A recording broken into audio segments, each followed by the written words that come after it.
সে দোকানদার ছেলেটিকে চোর অপবাদ দিয়েছে, মিথ্যা অপবাদ দিয়েছে এবং ছেলেটিকে মেরেছে, মারধর করেছে, মানসিকভাবে নির্যাতন করেছে।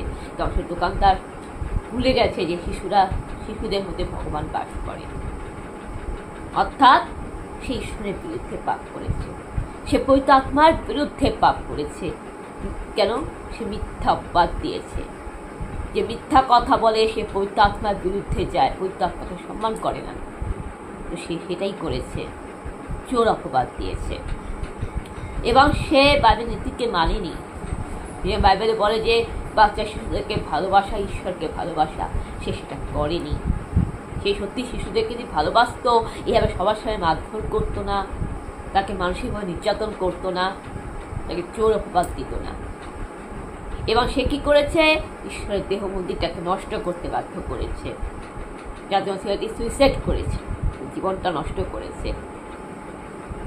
আর বাইবেলে বলে যারা মিথ্যা কথা বলে, যারা মিথ্যা অপবাদ দেয়, যারা মানসিকভাবে নিরীহ মানুষের ওপর, নিষ্পাপ মানুষের ওপর মানসিকভাবে নির্যাতন করে, মারধর করে, যারা অন্যকে খুন করে, যারা অন্যকে আত্মহত্যার প্রচারণা দেয়, যারা আত্মহত্যা করে, যারা আত্মহত্যা করতে বাধ্য করায়, যারা পবিত্র আত্মার বিরুদ্ধে কাজ করে, যারা ঈশ্বরকে অপমান করে, তাদের স্থান নরকে। বাইবেল প্রকাশিত বাক্য 22 অধ্যায়, বাইবেল সান্ট মথি লিখিত সুসমাচার গসপেলে আপনি এটা পড়বেন। সে দোকানদার ভুল করেছে, তার শাস্তি তো তাকে তার কর্ম পেতে হবে। বন্ধুরা, জীবনে আপনি যাই করুন না কেন, আপনি ভালো কাজ করুন বা খারাপ কাজ করুন, কর্মফল পেতে হবে। আর এই কথা কিন্তু গীতাও বলে, শ্রীকৃষ্ণের বাণীও বলে, ভগবত গীতাও বলে। বন্ধুরা, একটা নিষ্পাপ শিশু, একটা সহজ সরল শিশুটি অকালে চলে গেল। কার জন্য? 10 টাকার চিপসের জন্য। আচ্ছা, সে যদি 10 টাকার চিপস যদি নিয়েও থাকতো, না বলি, ক্ষতি কি? এত 10 টাকার একটা চিপস তো নিয়েছে।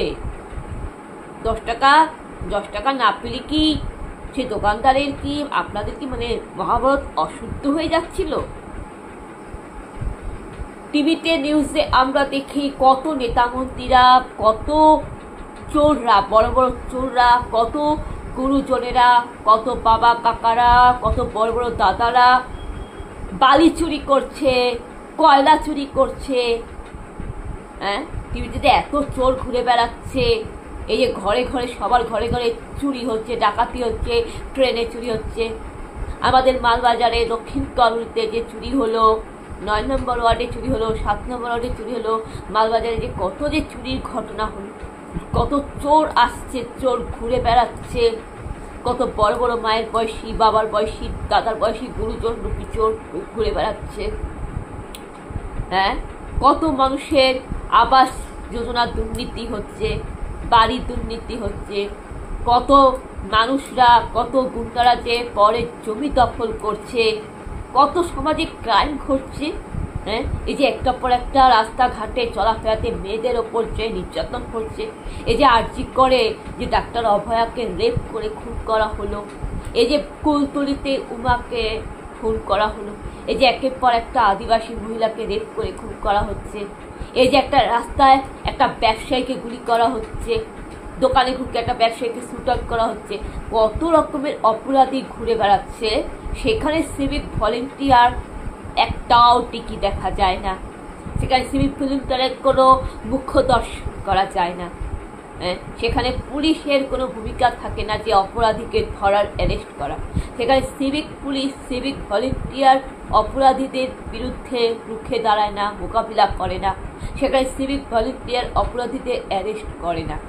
আর একটা বাচ্চা ছেলে 10 টাকার চিপস নিয়েছে বলে তাকে চোর বলে, তাকে মিথ্যা অপবাদ দিয়ে তাকে মানসিক নির্যাতন করা হলো। এটা কি মানুষ জাতির লজ্জা নয়? এটা শিক্ষিত সমাজের লজ্জা নয়? সেই সিভিক ভলেন্টিয়ারের দোকান ছিল, মানে সেই দোকানটা একটা সিভিক ভলেন্টিয়ার ছিল। 10 টাকার চিপসের জন্য একটা ছেলেটিকে নানাভাবে মারধর করে, সকলের সামনে অপমান করে তাকে মরতে বাধ্য করালো সিভিক ভলেন্টিয়ার। যে সিভিক ভলেন্টিয়ারদের রাখা হচ্ছে কিসের জন্য? আমাদের জননাগরিকদের পরিষেবা দেওয়ার জন্য, অপরাধীদের ধরার জন্য, অন্যায় অপরাধের বিরুদ্ধে লিগাল স্টেপ নেওয়ার জন্য, অন্যায় অপরাধের প্রতিরোধ করার জন্য, অপরাধীদের বিরুদ্ধে রুখে দাঁড়ানোর জন্য। কিন্তু সিভিক ভলেন্টিয়ার কি করে? মানুষদেরকে কোনো পরিষেবা দেয় না, মানুষজনকে কোনো পরিষেবা দেয় না, অপরাধীর বিরুদ্ধে রুখে দাঁড়ায় না, অন্যায় অনাচারের বিরুদ্ধে রুখে দাঁড়ায় না, অপরাধীদের অ্যারেস্ট করে না। কত বড় বড় মাফিয়া, কত বড় বড় চোর, কত বড় বড় গুন্ডা, কত বড় বড় ধর্ষকরা ঘুরে বেড়াচ্ছে, তাদেরকে অ্যারেস্ট করে না। কত চুরি হচ্ছে, চামারি হচ্ছে, সেখানে সিভিক ভলেন্টিয়ারদের নজর নেই, হুঁশ নেই, জ্ঞান নেই, সেখানে অপরাধীদের অ্যারেস্ট করে না। আর একটা বাচ্চা ছেলে, একটা বাচ্চা শিশুটি 10 টাকার চিপস দিয়েছে বলে তাকে চোর অপবাদ দিয়েছে। এ তো পুলিশ নামের কলঙ্ক, এ তো নিজের আইনকে ভঙ্গ করেছে, এ তো সংবিধানকে অপমান করেছে। এও অপরাধী, শাস্তি হওয়া উচিত। কেন? আইন ভঙ্গ করেছে, সংবিধানকে অপমান করেছে, এ তো কলঙ্ক। আর সেই সিভিক ভলেন্টিয়ার কিসের সিভিক ভলেন্টিয়ার? সে অশিক্ষিত, সে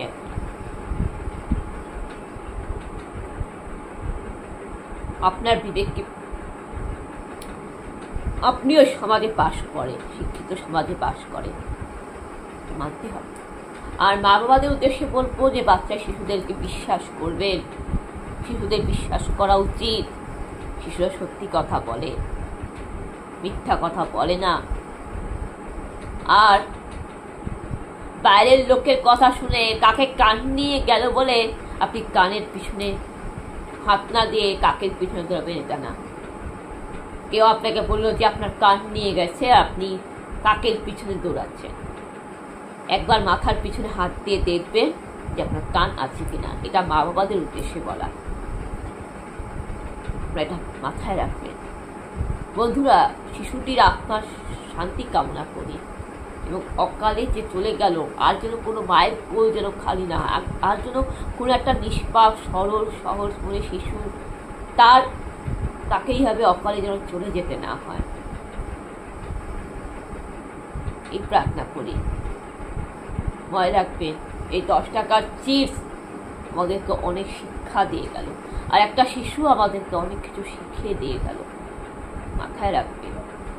বন্ধুরা, আমার নেক্সট টপিক হচ্ছে আমাদের ভারতবর্ষ নিয়ে। তো বন্ধুরা, আমি নেক্সট টপিকে আমি আসবো। আমি কালকে আমি নেক্সট টপিকে আমি আলোচনা করব। আপনাদের সবাইকে নমস্কার বন্ধুরা, জয় যিশু। আপনারা ভালো থাকবেন, সুস্থ থাকবেন, নমস্কার।